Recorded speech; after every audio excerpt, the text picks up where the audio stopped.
how glad I am to be present with you this afternoon and to say in advance that contrary to the promise that has been made, I'm not going to focus on corruption. I'm going to make mention of it. But I'm going to pose the question, whither Africa? And I say so acutely aware that those of you who are here are central bankers and bankers who are active in the continent of Africa.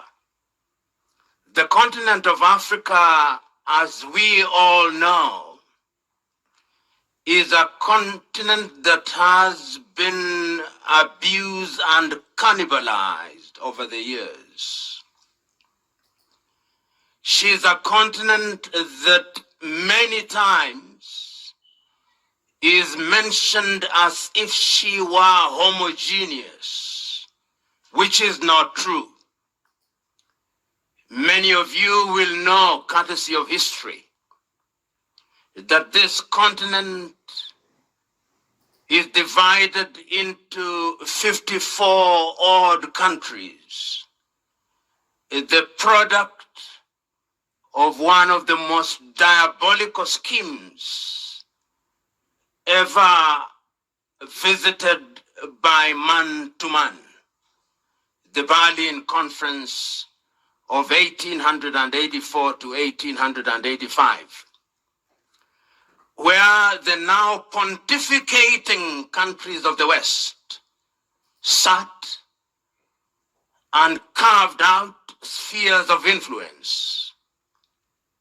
And when we talk about Africa today, we are talking about post-colonial Africa.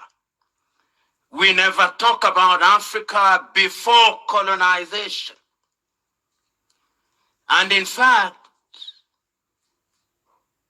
even after the process of decolonization had been undertaken and it went through its course, the Africa that we continue to talk about is still defined by the erstwhile colonizers in derogatory terms.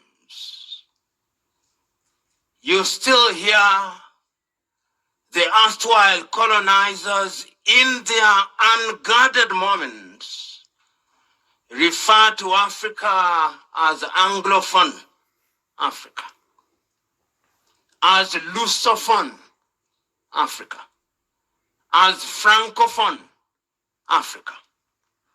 And as if to add insult to injury, for reasons that I have never understood, they succeeded in persuading Africans to be members of post-colonial organizations, such as the Commonwealth.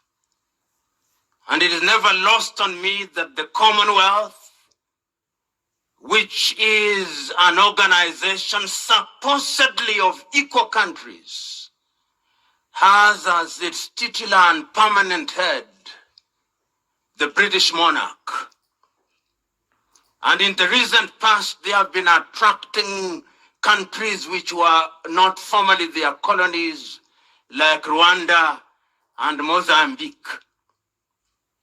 The French also have their own, and the French were always more pernicious and remain pernicious today.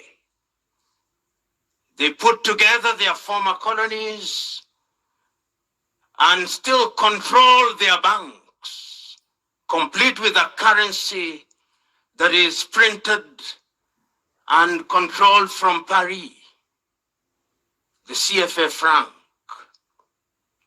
The Portuguese were a little weaker, and therefore they have their own organization, but there is a sense in which if you are from Angola,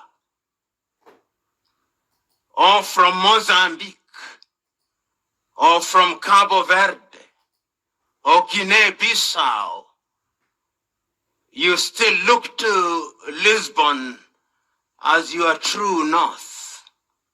That is the Africa that I'm talking about.